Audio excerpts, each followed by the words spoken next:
하나님 말씀 마태복음 5장 27절에서 32절의 말씀을 함께 보시겠습니다. 마태복음 5장 27절부터 32절까지의 말씀입니다. 마태복음 5장 27절부터 32절의 말씀입니다. 제가 받들어 봉독하겠습니다. 마태복음 5장 27절에서 32절 말씀. 또 간음하지 말라 하였다는 것을 너희가 들었으나 나는 너희에게 이르노니 음욕을 품고 여자를 보는 자마다 마음에 이미 간음하였느니라. 만일 내 오른 눈이 너로 실족하게 하거든 빼어 내버리라. 내 백체 중 하나가 없어지고 온 몸이 지옥에 던져지지 않는 것이 유익하며, 또한 만일 내 오른손이 너로 실족하게 하거든 찍어 내버리라. 내 백체 중 하나가 없어지고 온 몸이 지옥에 던져지지 않는 것이 유익하니라. 또 일러스되 누구든지 아내를 버리려거든 이혼 증서를 줄 것이라 하였으나 나는 너희에게 이르노니 누구든지 음행한 이유 없이 아내를 버리면 이는 그로 간음하게 함이요 또 누구든지 버림받은 여자에게 장가드는 자도 간음함이니라. 아멘. 우리 가까이 있는 분들에게 이렇게 인사했으면 좋겠습니다. 이렇게 얘기하세요. 당신은 참 소중한 분입니다 하는데 그 당신이 정말 당신이라도 할 만한 사람인지 보면서 하십시오. 어른한테 또 당신 이러면은 예배 끝나고 의도 맞습니다. 그러지 말고 집사님은 혹은 형제님은 자매님은 목사가 시켰다고 대충 하지 말고 정말 마음을 담으십시오. 이 사람이 얼마나 소중한 사람인지, 오늘 여기 모여있는 분들이 얼마나 귀하고 소중한 사람인지, 또 옆에 앉아있는 분이 혹 내 가족이면 그 가족이 얼마나 소중한 사람인지, 나의 교회인데 얼마나 소중한 사람인지 그것을 먼저 좀 느끼십시오. 일단 느껴지셨습니까? 표정을 보니까 왼수랑 산다 이런 표정을 지으시는데 그게 아니고요, 정말 소중한 사람입니다. 하나님이 내 인생에서 꼭 필요하여 만나게 하시고 살게 하시고 지금 이 공간에 함께하게 하신 귀한 형제 자매입니다. 자, 그 마음을 담아서 두 분 이상에게 이야기합니다. 당신은 소중한 분이십니다. 시작. 당신은 소중한 분이십니다. 자매님은 소중한 분이십니다. 형제님은 정말 소중한 분이십니다. 아멘. 여러분은 제 인생에 너무너무나 소중한 분들이십니다. 교회를 다니면서요, 그리고 또 목회를 하면서 강단에서 이야기하기 어려운 그런 주제들이 몇 가지가 있습니다. 그 가운데 대표적인 게 두 가지 있는데요. 하나는 이 돈에 대한 겁니다.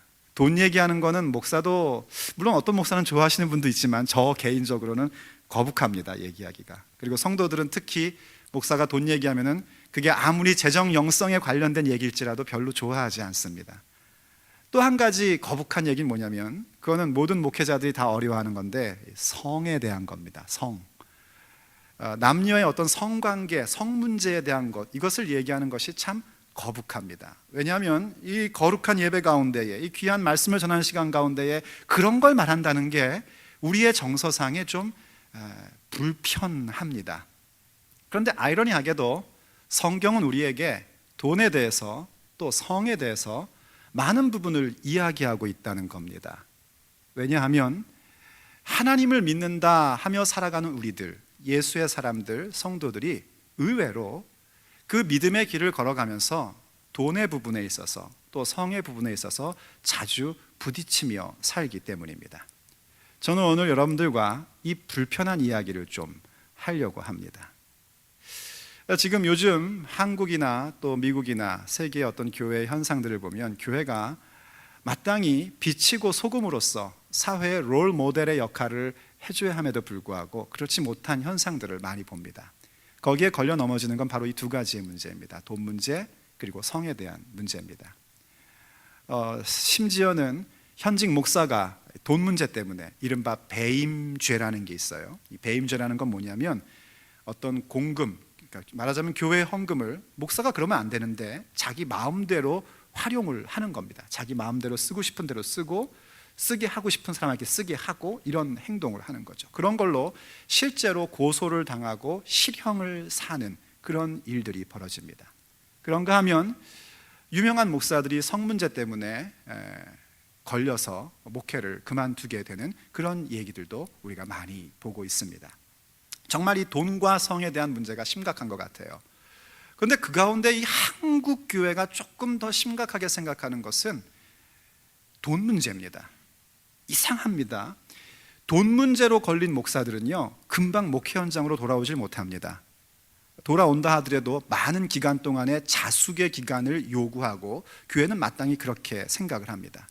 돈 문제에 걸린 목사들은요, 목회하기가 어려워진다는 게 이 목회자 사회 속에서, 한국 목회자 사회 속에서 심심치 않게 나오는 말입니다. 그런데 의외로 한국 교회 교인들이 성 문제에 대해서는 되게 너그러운 모습을 보여줍니다. 성 문제로 걸린 목사들이 그냥 거기에 버텨서 계속 목회를 하는 경우도 굉장히 많고요.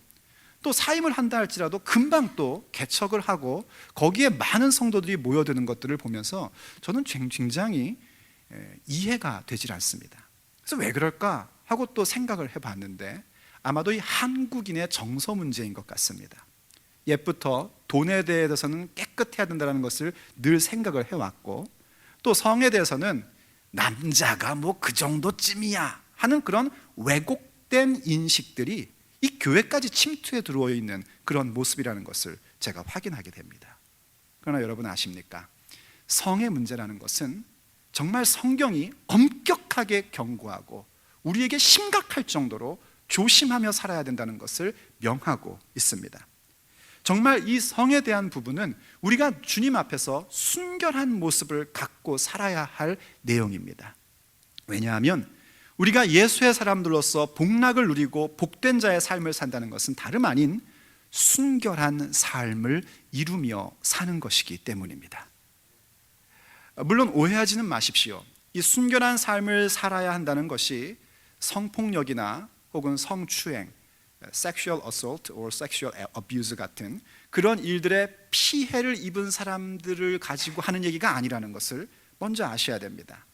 오히려 그런 피해자들에 대해서 우리는 보호하는 모습을 가져야 됩니다. 혹 우리의 마음이나 혹은 말이나 생각 속에 그런 피해자들을 향해서 너희들은 순결치 못하다라는 말과 생각을 갖고 있다면 그 사람은 정말 그리스도 안에서 순결한 삶이라는 것이 무엇인지에 대하여 진지하게 묵상해 본 적이 없다라는 것을 반증하는 겁니다. 그런 피해자들은 어떤 것인가? 이런 겁니다. 우리가 살다 보면 사고를 통하여 깊은 상처를 입고 정상적인 육체적인 이 삶을 살지 못하는 분들이 있지 않습니까? 뭐 다리가 잘려 나갔다든지 언어 장애가 왔다든지 눈을 멀게 되었다든지 그런 사람들을 본다면 교회인 우리들은 마땅히 교회로서 그들을 돌봐줘야 되고 보살펴줘야 되고 그들의 그 깊은 상처가 예수 그리스도 안에서 회복되고 치유되어서 건강한 복된 자의 삶으로 살 수 있도록 도와주고 이끄는 게 이 교회의 모습입니다. 그와 같이 성적인 피해를 입은 사람들에게 대해서도 우리는 그들이 그 깊은 상처와 그 깊은 어두움 가운데서 빠져나와 하나님이 그들을 향하여 가지고 계신 선한 계획과 하나님이 그들에게 주시고 싶어 하시는 복락의 삶으로 이끌어주도록 돕는 자들이 되어야 됩니다. 오늘 우리가 지금 함께 생각하고자 하는 것은 그런 것이 아닙니다. 다른 게 아니라 바로 나 자신이 과연 하나님 앞에 순결한 삶을 살고 있는지에 대하여 생각해 봐야 되는 것이고 복된 자의 삶으로서 마땅히 순결한 삶을 이루어 가야 한다는 것입니다. 그럼 왜 성경은 그렇게 우리에게 순결한 삶, 바로 그 성의 부분에 있어서 그런 거룩하고 순결한 삶을 요구하고 있는 걸까요? 혹시 이런 생각이 들지 않습니까? 얼마 전에도 여기 신문을 보는 가운데 그런 게 있더라고요. 보수적인 교회는 아직도 성적인 순결을 요구하고 있다. 뭐 이런 내용의 기사를 제가 번역하면 대충 그런 내용이었습니다. 혹시 여러분도 그런 생각 갖고 있지 않습니까? 오늘 이렇게 보니까 젊은 분들도 좀 계신데 젊은 분들 가운데 지금이 때가 어느 때인데 21st century 21세기를 달리고 있는데 지금 무슨 순결, 정말 목사님은 진짜 역시 목사님은 고리고리해, 고리타분해 이러십니까? 정말 그렇습니까 여러분? 우리는 예수의 사람입니다. 예수의 사람이 되었다는 것은 세상의 흐름 속에 살아가는 것이 아니라 진리 가운데서 살아가는 것입니다. 진리는 우리에게 뭐라고 얘기하냐면 순결한 삶을 살아야 된다는 겁니다. 우리의 어떤 성적인 부분에 대해서 순결한 자가 되는 것이 복된 자의 삶이라고 분명하게 하나님은 말씀해 주고 있습니다.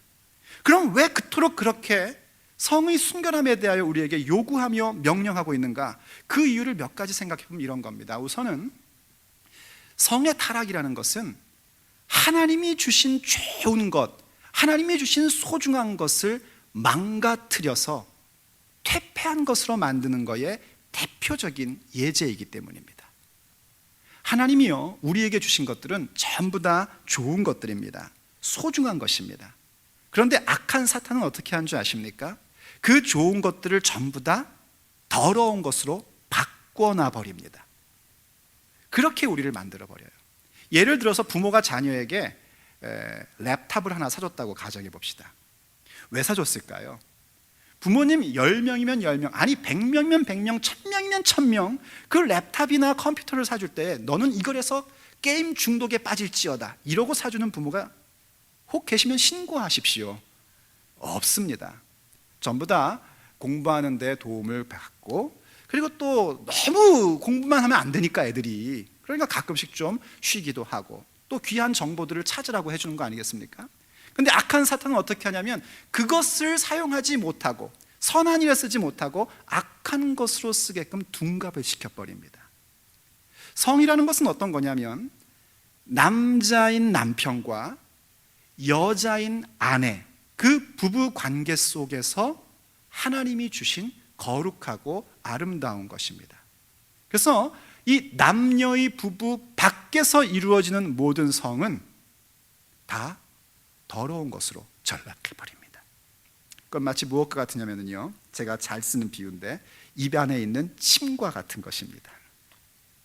침이 얼마나 소중합니까? 침이 없으면 저는 지금 이렇게 말을 할 수도 없고요, 침이 없으면 음식을 먹는 것도 굉장히 어려워집니다. 침은 우리의 생명을 유지해 준 중요한 도구 가운데 하나입니다. 그런데 이 침이 입 밖으로 나오면 어떻게 됩니까? 잘 모르시면 한번 보여드릴까요? 입 밖으로 나오면 더러워집니다. 흔히 교회에서 그러죠. 가장 금자리가 어느 자리래요? 잘 모르십니까? 맨 앞자리가 금자리라고 그래요. 맨 앞자리는 금자리, 두 번째는 은자리, 그 뒤에는 동자리, 맨 뒤에는 무슨 자리? 변자리라고 보통 표현을 합니다. 앞에 올수록 좋다는 거예요. 그러면서 이제 흔히 비유할 때 목사님 침 튀는 지역이 좋은 지역이다, 이런 얘기들을 해요. 거기가 은혜를 많이 받는다는 거예요. 물론 말은 그렇게 하지만 실제로 침 튀면 어떠죠?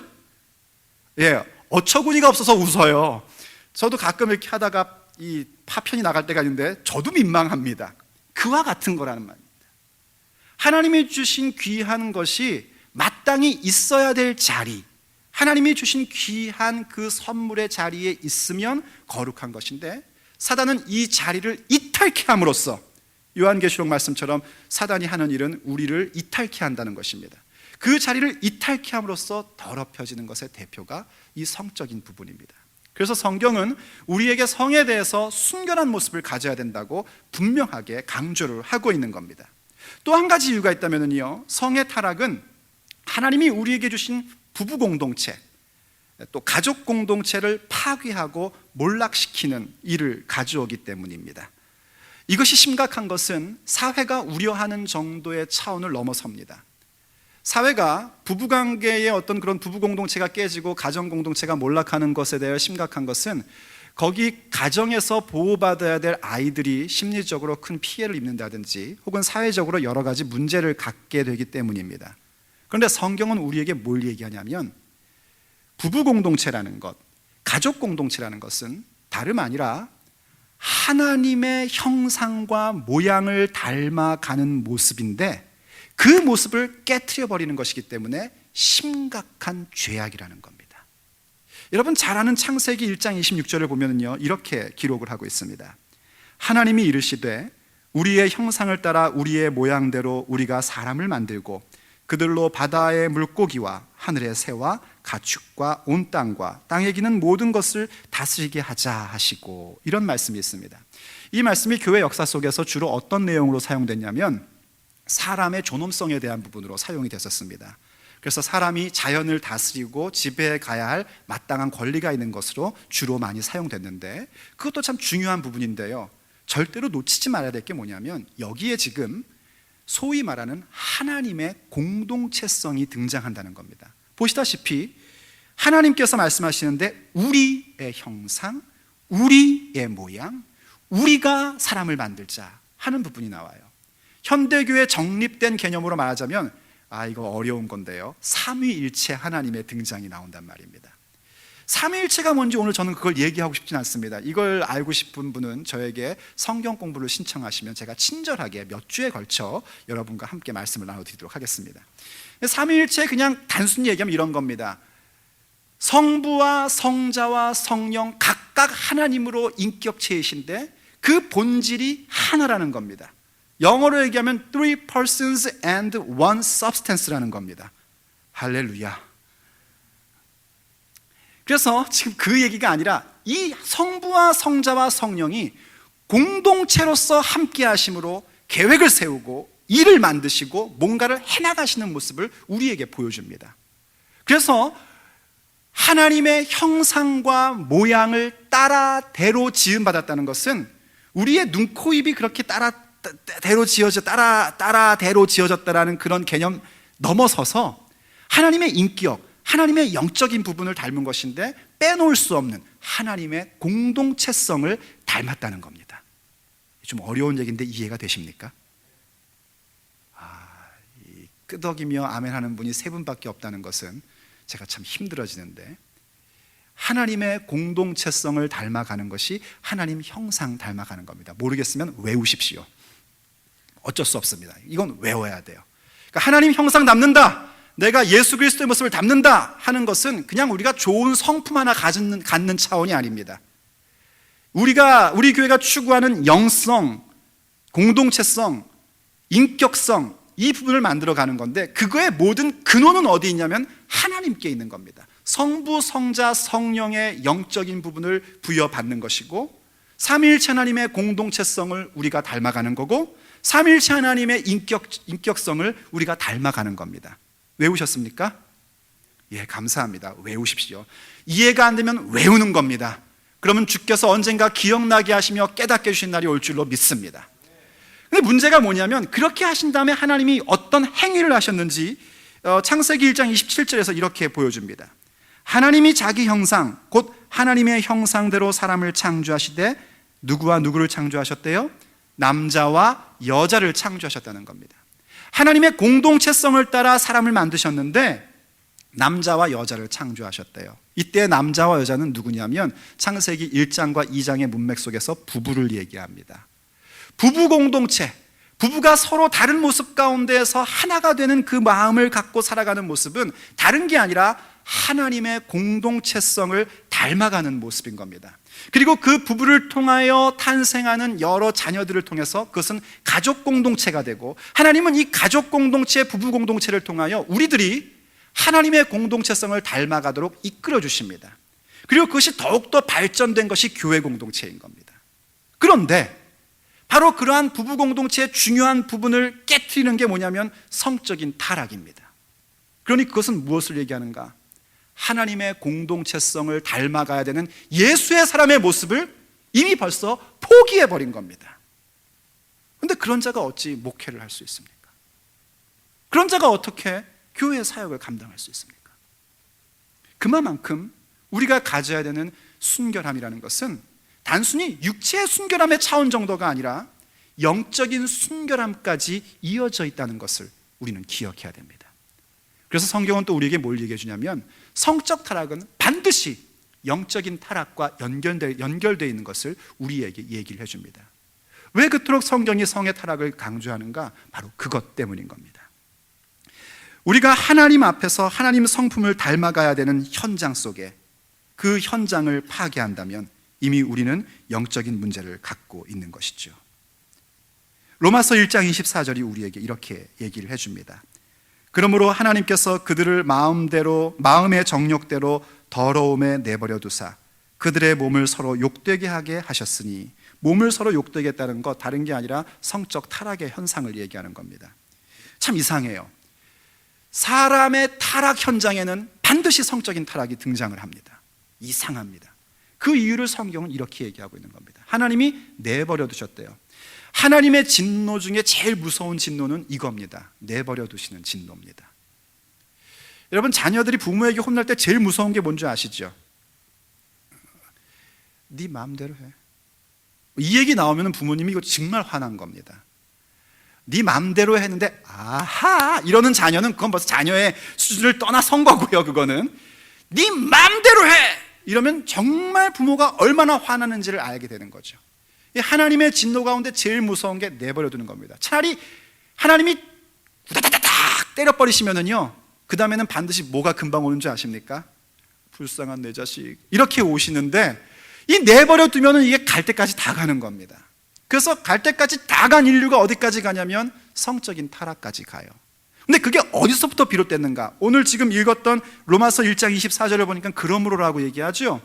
그 그러므로가 어디서 온 거냐면 그 같은 로마서 1장 21절로 23절에서 온 겁니다. 이렇게 말씀하고 있습니다. 하나님을 알되 하나님을 영화롭게도 아니하며 감사하지도 아니하고 오히려 그 생각이 허망하여지며 미련한 마음이 어두워졌나니. 하나님을 알만한 것이 많이 있어요.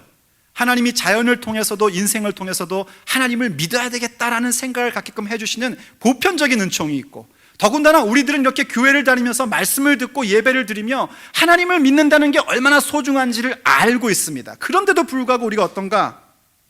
하나님께 영광을 돌리지도 않고 하나님께 감사하지도 않고 오히려 생각이 허망한 데가 있단 말이에요. 우리가 이 세상 떠날 때 아무것도 없는 거기에 우리의 생각이 모두어져 있어요. 그래서 미련한 마음이 돼버려가지고 그 미련한 마음은 어두움 가운데 더 빠집니다. 이러한 사람들의 심각한 중증 현상은 뭐냐면 자기가 똑똑하다고 생각한다는 겁니다. 그래서 스스로 지혜 있다고 생각을 한단 말이에요. 그런데 사실은 어떻대요? 어리석게 되어서 뭐 하고 있냐면 썩어지지 아니하는 하나님의 영광, 내 인생이라는 게 얼마나 썩어지지 아니하는 하나님의 영광이 임하고 있는 것이고, 내 삶에서 보고 있는 모든 자연 만물과 내 눈앞에 보이는 모든 사람들이 얼마나 썩어지지 아니하는 하나님의 영광이 깃들여 있는 것인데, 그 하나님의 영광을 어떻게 바꾸냐면 썩어질 사람과 새와 짐승과 기어다니는 동물 모양의 우상으로 바꿔버린단 말이에요. 우상 숭배자가 되었더란 말이죠.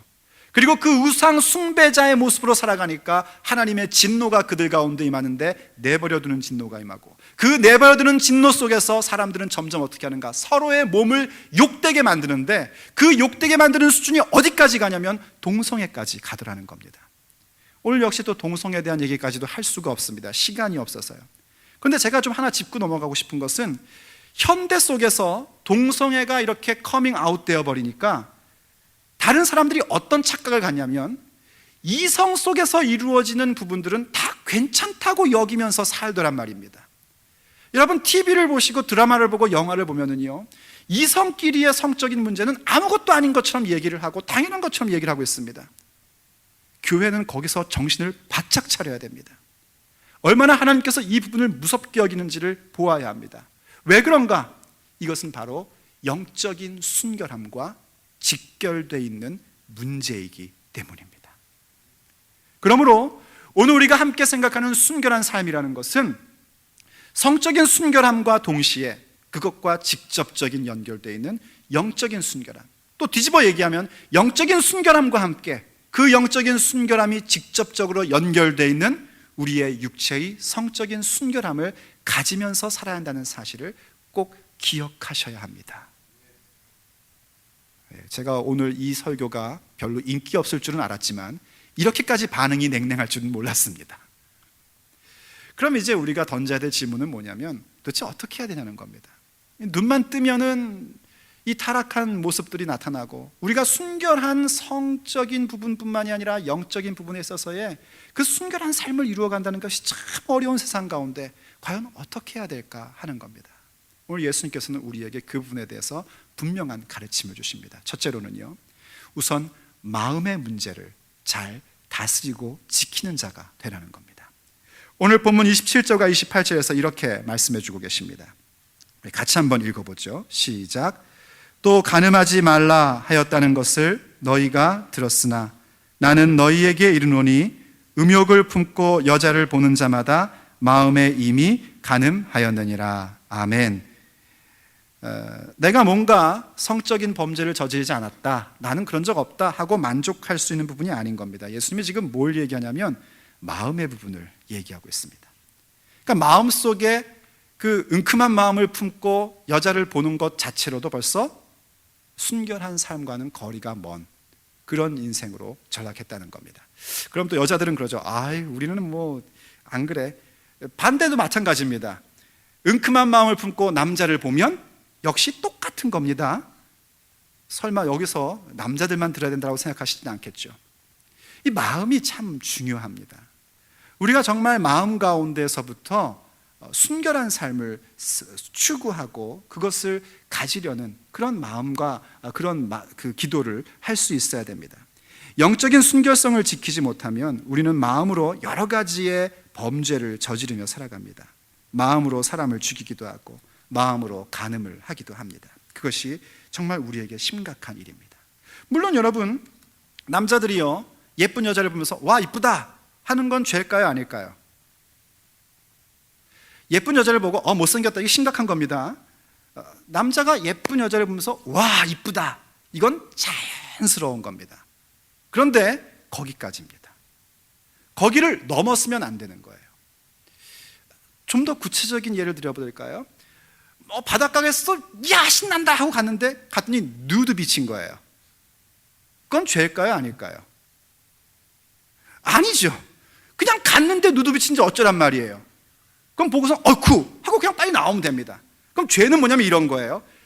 형, 거기 가면 누드 비치가 있대, 가자, 이거예요.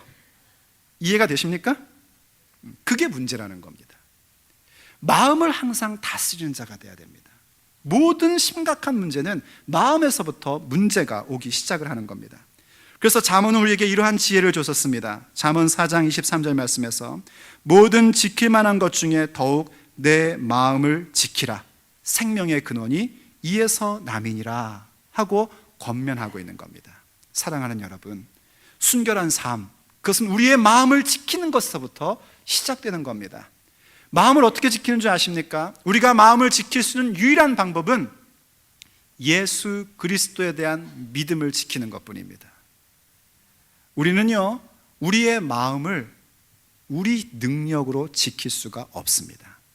해보셔서 아시지 않습니까?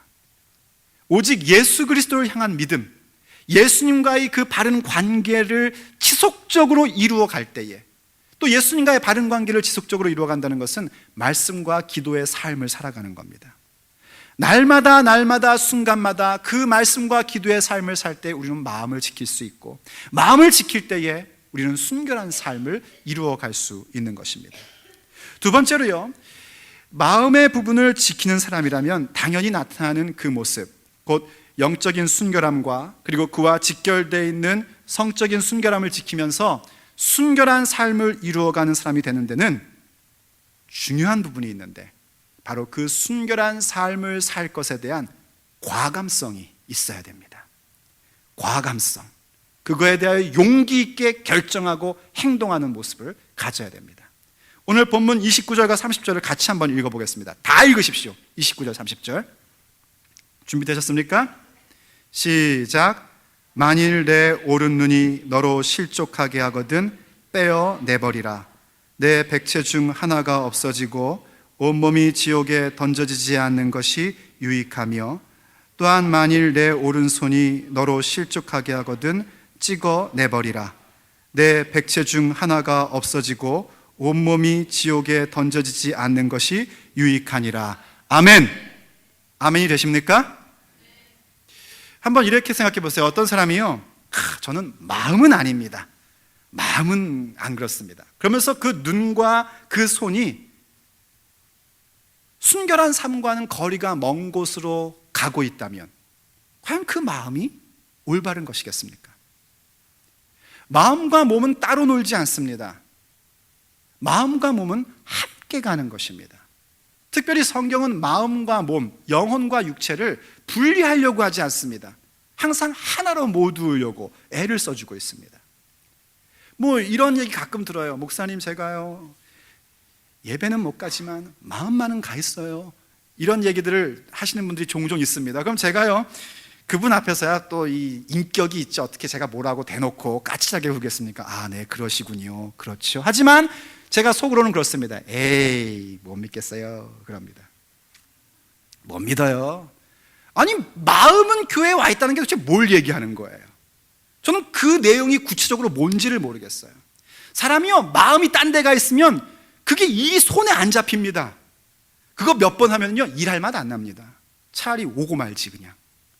그럼 도대체 마음은 와 있다는 게 뭐예요? 그 시간에 잠깐 예배 시간을 생각을 했다는 겁니까? 몇 초를 생각했다는 겁니까? 예배 시간이 우리 교회가 1시간 반이면 1시간 반 동안 생각을 하고 있었다는 건가요? 에이, 그럴 리가 없습니다. 대부분 다 그 시간에 그거 하느라고 정신이 나가 있지 마음이 여기 안 와 있습니다. 그런데 반대의 경우요, 마음이 정말 오기 싫었어요. 오늘 사실은요, 몸도 피곤하고 날씨도 좋고 그럴 때 있죠. 왜 교회 오기 싫은 날, 뭐 저도 가끔 있어요. 교회 오기 싫을 때 오늘은 교회를 어떻게 한번 제껴볼까? 근데 알고 봤더니 제가 설교자더라고요. 그래서 뭐 오기도 하고 뭐 그럴 때도 가끔씩 있습니다. 목사님이라고 늘 교회 오는 게 즐겁고 행복한 줄 아셨습니까? 아닙니다. 안 그럴 때도 있습니다.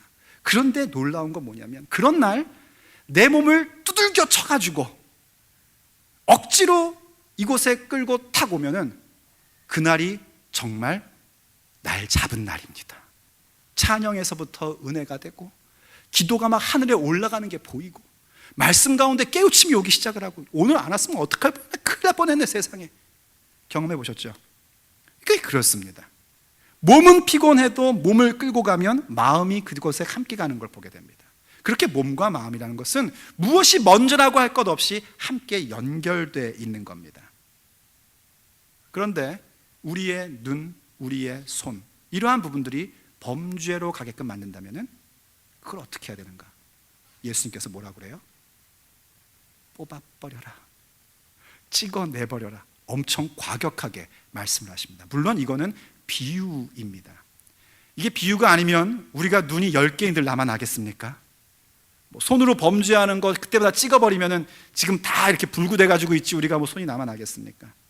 굉장히 비유적인데 강하게 얘기합니다. 왜 그렇게 강하게 얘기하냐면, 우리의 육체가 범죄를 향하여 가는 것을 내버려 두는 것은 무엇과 같은 거냐면 우리의 온몸을 지옥으로 던져버리는 것과 똑같은 것이기 때문에 아주 진지하고 심각하게 예수님이 말씀하고 계신 겁니다.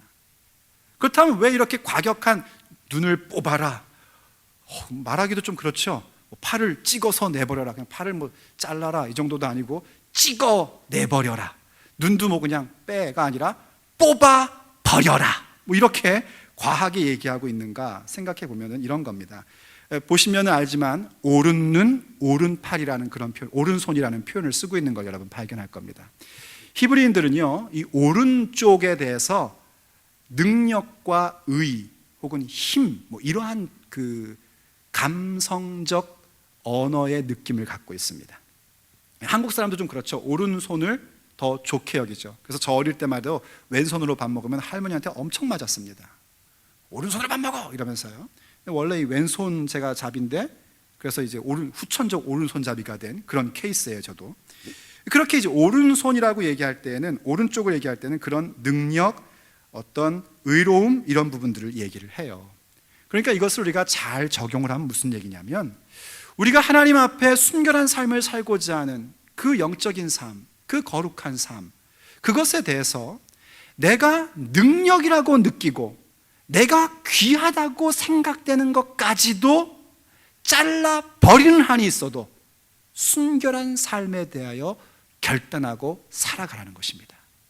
그만큼 순결한 삶에 대해서 우리는 과감성을 가져야 된다는 겁니다.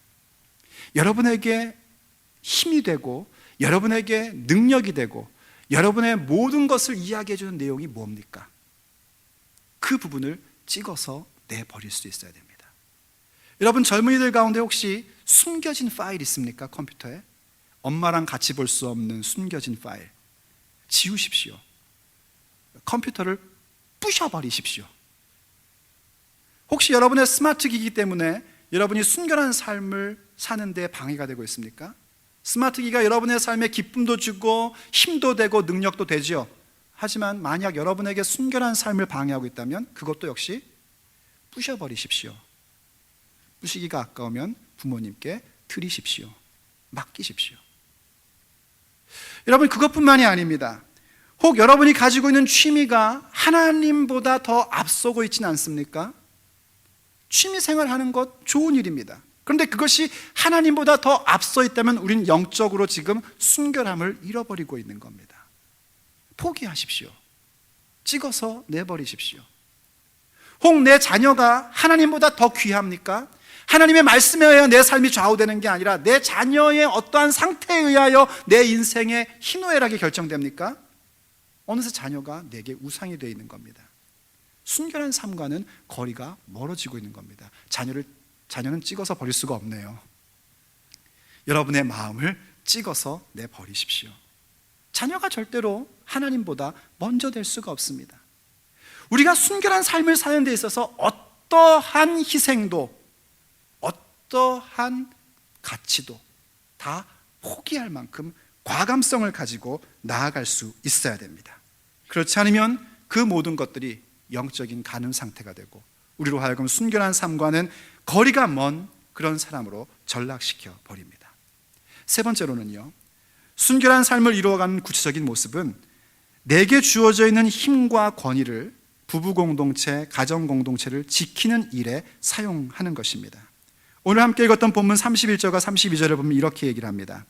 또 일러스되 누구든지 아내를 버리려거든 이혼 증서를 줄 것이라 하였으나 나는 너희에게 이르노니 누구든지 음행한 이유 없이 아내를 버리면 이는 그로 간음하게 함이요 또 누구든지 버림받은 여자에게 장가드는 자도 간음함이니라 하고 말씀하셨어요. 우선 아셔야 될 건 이 얘기는 이혼에 대한 얘기가 아닙니다. 이혼에 관련된 마태복음의 기사는 마태복음 19장에 가 있습니다. 이 얘기는 지금 영적인 순결함, 순결한 삶에 대한, 복된 자들이 순결한 삶을 사는 데 있어서 그 간음에 대한 모습, 성적 타락의 모습을 지켜나가고 그것을 벗어나는 그런 모습 가운데 중요한 말씀을 주는 겁니다. 지금까지는 어떻게 보면 좀 소극적인 것이죠. 마음의 부분을 지킨다, 그리고 우리가 그 어떤 순결한 삶을 위하여 가장 가치 있게 여기는 것들도 과감하게 없애버릴 수 있고 찍어버릴 수 있는, 내버릴 수 있는 그런 과감성을 갖는다 하는 거에서 좀 더 적극적으로 나가는 겁니다. 내게 있는 힘과 권리를 부부 공동체, 가정 공동체를 온전히 세우는 데 쓰는 겁니다. 이 얘기는 무슨 얘기냐면은 남자들이 힘과 권리를 갖고 있던 시대 속에서의 얘기입니다. 이 남자들이 결혼을 해놓고 오랫동안 아내랑 살다 보니까 이게 아내가 별로 이제 더 이상 마음에 안 드는 거예요. 뭐 오래 살다 보니까 아내도 같이 늙으니까 싫은 거죠. 그래서 다른 여자를 갖고 싶어가지고 아내를 내버리고 싶은데 그냥 내버리는 거면은 자기가 사회적으로 좀 지탄을 받을 것 같으니까 하나님께서 그 과거 시대 속에 여성 보호를 위하여 세워주신 이혼 증서라는 것을 써가지고 내쫓더란 말이죠. 본래 여성들을 보호하기 위해서 하나님이 주신 제도인데 남자들이 악한 마음으로 여성들에게 이혼 증서 써가지고 자, 난 할 것 다 했으니까 넌 가봐 이러더란 말이에요. 그래서 예수님이 너희들 그거 하지 말아라 라고 얘기하신 겁니다. 너가 가지고 있는 힘, 네가 가지고 있는 권리를 가지고 그 당시에 연약한 여자인 아내를 보호하고 지켜서 부부 공동체성을 지키는 데 써야 되지, 음행한 이유도 없이 아내를 내쫓는 것은 있어서는 안 되는 일이다 라는 설명입니다. 다시 말하자면 오늘날 우리에게 가장이라는 것이 있지 않습니까? 남편, 아버지가 가장입니다. 그리고 대부분의 가정에서 남편과 또 아버지의 자리에 있는 사람들은 그 가정 속에서 많은 힘과 권리를 가지고 있습니다. 그 힘과 권리를 도대체 어디에 써야 될 것인가 하는 게 중요하단 말입니다. 내게 주어져 있는 힘과 권리를 부부 공동체성을 지키는 데 사용해야 되고 가정 공동체를 지키는 데에 사용해야 된다는 겁니다.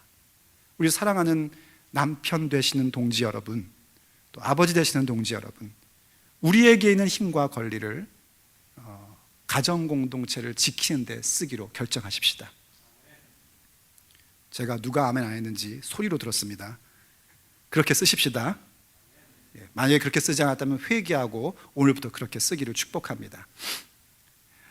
그렇습니다. 그리고 또 이 남성들, 이 남편들이 자녀들에게 가장 잘 해주고 그 자녀들을 보호하고 지키는 최고의 길은 뭐냐면요, 아내를 사랑하는 겁니다.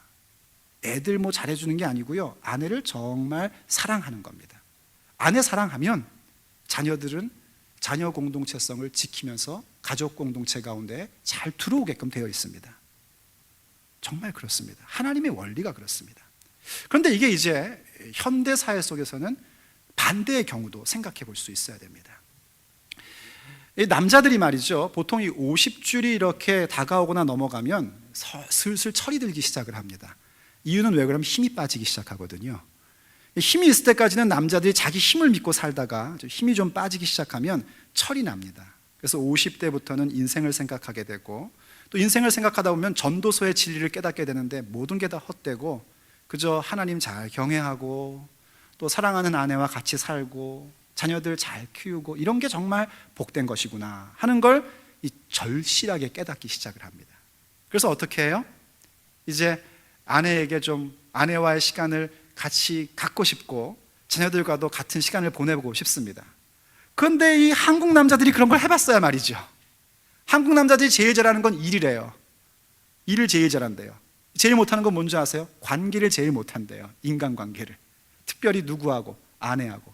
해본 적이 없는 거예요. 물론 연애할 때야 잘했죠. 근데 그때는 남자들이 전부 다 제정신이 아니잖아요. 그러니까 잘한 거예요. 정신 차리고 나서는 절대 그때로 가지를 못하죠.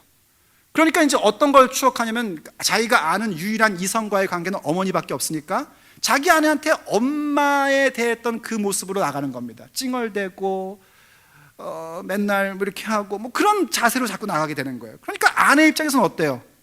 아내는 이미 오래전에 그 관계를 갖고 싶었는데 남편이 해주지 않으니까 포기했거든요. 그리고 애들도 다 컸어요.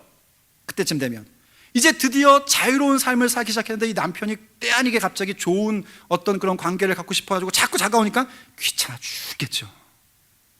왜 안 하던 짓을 할까? 인간이. 그러다가 이제 한국에서는 그 나이쯤 되면은 조기 은퇴라는 걸 하지 않습니까? 퇴직을 하기 시작하면은 뭐 소위 말해서 하루에 밥 3끼 먹는다고 삼식이라는 얘기를 듣기 시작을 하고 아주 환난과 핍박 속에서 남편들이 어떻게든지 아내하고 또 한번 얘기를 하고 싶어가지고 그렇게 하면서 살아갑니다. 그때 여자들이 그런 얘기를 합니다. 이혼해주지 않는 것만 해도 고마운 줄 알아. 그건 절대 예수의 사람이 아닙니다. 만약 아내가 힘과 권세를 갖고 있는 시기가 됐다면 그렇다면 이제 그 힘과 권세를 어디다 써야 될 것인가? 그동안 일하면서 불쌍하게 잘못 자란 남편들에게 그것을 쏟아 부어줄 차례입니다. 그렇게 함으로써 부부 공동체를 지켜가야 될 때입니다. 그것은 부모와 자녀의 관계도 마찬가지입니다. 부모가 힘과 권세가 있을 때 자녀들에게 쏟아 부어줌으로써 가정 공동체를 지켜왔다면 부모가 힘이 빠지기 시작하면 이제 자녀들이 자기에게 있는 힘을 부모에게 쏟아 부어줘야 됩니다. 그렇게 함으로써 가정 공동체를 지켜가야 하는 겁니다. 인간관계는요, 어느 쪽이 100% 힘이 세고 어느 쪽이 0%로 늘 받아야 되는 경우는 없습니다. 다 상대적으로 강한 부분이 있고 약한 부분이 있기 마련입니다. 내가 어떤 부분에 대하여 강하고 힘이 있는 존재라면 그것을 가지고 하나님이 주신 부부 공동체와 가정 공동체를 온전히 지키는 일에 그 힘을 쏟아 부어야 합니다. 그것이 뭐냐면 바로 순결한 삶을 일구어가는 구체적이고 적극적인 행동인 것입니다. 이만큼 성적인 순결함이라는 것은 우리의 영성과 복된 자의 삶과 직결되어 있는 것입니다. 우리의 마음을 지켜가야 되고 그 순결한 삶을 향한 결단이 있어야 되며 내게 있는 힘과 내게 있는 권세, 내게 있는 권리를 하나님이 주신 귀한 가족 공동체를 지켜가는 데에 쏟아 붓는 자가 되어야 합니다. 그것이 바로 순결한 삶입니다. 고린도전서 6장 18절로 20절 말씀을 읽고 오늘 말씀을 마치겠습니다. 고린도전서 6장 18절로 20절 말씀, 쉬운 성경입니다. 음행을 멀리 하십시오. 사람이 짓는 모든 죄들은 몸 밖에서 일어나는 것이지만 음행하는 사람은 자신의 몸에 죄를 짓는 것입니다. 여러분의 몸은 또 여러분의 인생은 하나님께 받은 것이며 여러분 안에 거하시는 성령의 성전이라는 사실을 알지 못하십니까? 여러분은 여러분 자신의 것이 아닙니다. 여러분은 하나님께서 값을 치르고 산 몸입니다. 그러므로 여러분의 몸으로 하나님께 영광을 돌리십시오. 우리의 몸으로 하나님께 영광을 돌리는 것, 그것은 바로 순결한 삶입니다. 기도하시겠습니다. 사랑하는 아버지 하나님, 우리의 인생 가운데 복된 자의 삶을 베풀어 주시고 그것의 구체적인 삶으로 순결한 삶을 가르쳐 주시며 깨닫게 해주시니 감사드립니다. 순결한 삶이라는 것이 현대 사회 속에서 우습게 생각되고 별거 아닌 것처럼 보여지는 시대 속에 우리는 살고 있습니다. TV를 틀어도, 직장을 나가도, 학교를 가도, 또 이웃과 만나도 그 순결한 삶이라는 것은 더 이상 옛날의 전설 같은 이야기가 되고 있는 그 시대 속에 우리가 살고 있습니다. 그런 우리들을 주께서 불쌍히 여기사 순결한 삶에 대하여 가르쳐 주시고 깨닫게 해주시니 감사드립니다. 하나님, 우리가 주 앞에서 순결한 삶을 살 것을 결정합니다. 우리를 붙잡아 주시옵소서. 우리의 삶에 하나님 보시기에 순결한 자의 모습이 언제나 온전함으로 이루어지기를 간절히 원합니다. 예수 그리스도를 믿는 그 믿음으로 우리의 마음을 날마다 지키게 하여 주시옵소서. 그 모든 순결한 삶을 위한 과감성이 우리 가운데 있게 하여 주시옵소서. 우리에게 있는 모든 힘, 우리에게 있는 모든 권위, 그 모든 것들을 하나님이 세우신 공동체성을 지키는 일에 쏟아붓는 우리 모두가 되게 하여 주시옵소서. 그래서 우리의 몸, 우리의 인생이 하나님의 것임을 고백하고 성령이 거하시는 성전으로서 온전히 이루어가 하나님께 영광을 돌릴 수 있는 우리 모두가 되게 하여 주시옵소서. 우리 주 예수 그리스도의 이름으로 간절히 기도 올립니다. 아멘. 주께서 주신 동산에 땀 흘리며 씨를 뿌리며 내 모든 삶을 드리리. 날 사랑하시는 내 주님께 비바람 앞을 가리고 내 육체는 쇠잔해 져